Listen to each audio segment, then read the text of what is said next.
Hi everyone, welcome back to my show. Today we've decided to do a little bit of grafting. The tree today, you can see it is an old prostrata juniper, and it quite obviously has a really nice trunk and branch structure, but unfortunately it has one flaw which is kind of fatal to its hopes of being a bonsai, and that is that it has this green and yellow popcorn type foliage. So we'll just go around it, take a look at the branch structure, and talk a little bit more about it. I collected this tree from a landscape about 10 years ago, gave it a couple of years to get established in the pot, then started training out the branch structure. And in terms of fixing the foliage, I knew that the salvation for this tree's foliage problem was in a grafting technique that the Japanese call koromo ga e, which literally translated means changing of the clothes. This technique was pioneered here in the United States by a Japanese nurseryman named Mas Ishii, who still operates a nursery called Chikugo Inn in Gardena, California. I learned grafting from one of his students 13 or 14 years ago, and if you want to see a nearly finished result, a tree that I've been working on for several years, we have one over here on the ground, right down here. This little juniper is something that I grew from the cutting. We've kept one branch of the original prostrata juniper foliage, the understock, as a sacrifice branch to thicken the trunk, and all of the other branches have been replaced with grafts from shimpaku or Chinese juniper, which is obviously much nicer foliage. You do get an additional bonus when you do this kind of graft in that the understock, the superior vascular system from the prostrata or San Jose juniper understock, literally acts like a supercharger on a car engine, and it provides additional sap flow to the Chinese juniper foliage, and it gives you even better foliage than on an original Chinese juniper growing on its own roots. Now we do have one of those here also, which we're going to use for the scion, or the foliage grafts that are going to go on the prostrata juniper.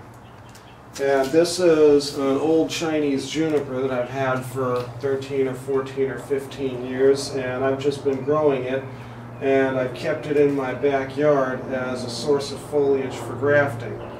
So let's get started doing, we don't really call it grafting, we call it tying grafts, because the most important part of the process is where you tie the grafts together.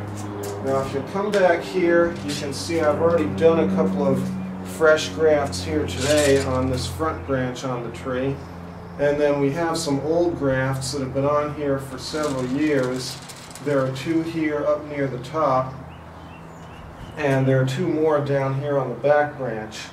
And the ones on the back branch, in fact, still have the original garden ties on them, but the plastic has rotted over the years as the grafts have grown in, and so they're pretty easily removed.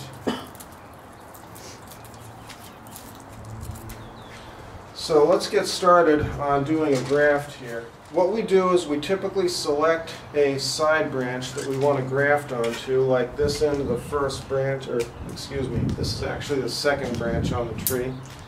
And we clean the original foliage off the intended grafting site.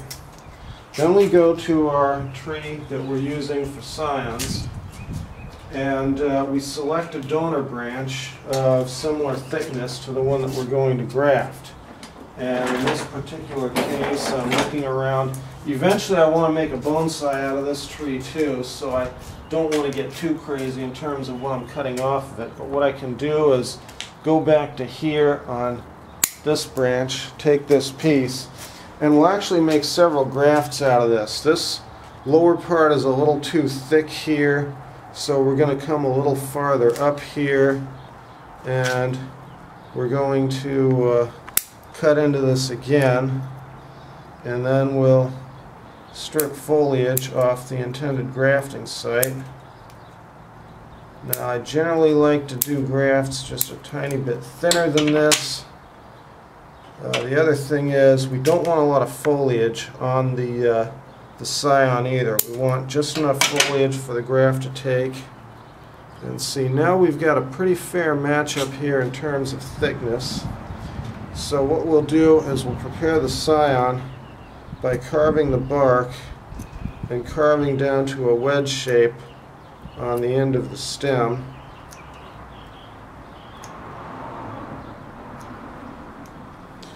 Now, this is a perfect time of year for grafting here because the base tree, the stock, the prostrata juniper, is already out of dormancy, and the Chinese juniper hasn't quite come out of dormancy yet.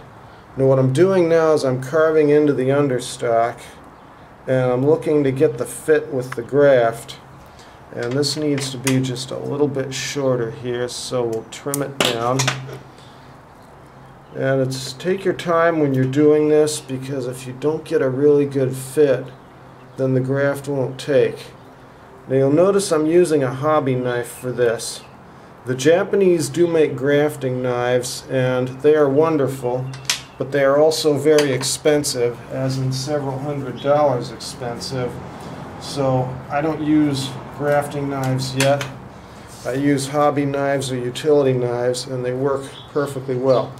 Now that the graft is in place, we're going to tie the graft, and we just use green garden tape, and we wrap it around nice and tight. I typically like to go twice, and then we tie a simple knot here in the bottom,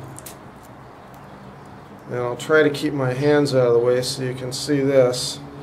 And then once we have the graft tied like this, everything's lined up nice. I have some tree sealer here. Now I couldn't find the stuff that you paint on. I had to get the stuff that comes in a spray can and spray it in a cup, and then I take a little hobby paintbrush here to paint it on. If you do this, wear eye protection when you do the spraying, because this stuff is really noxious. And now we're just going to paint it on the ends of the tape, and the purpose of this is to seal the moisture in place.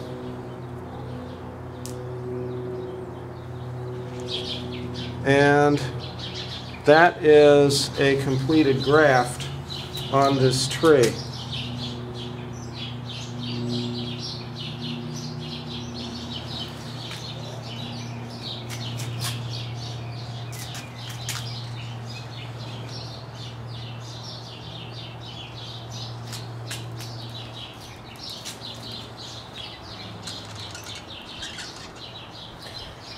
We're going to come back after I finish the rest of the grafts on the tree, and then I'll talk a little bit about aftercare and show you the tree with all the grafts on it.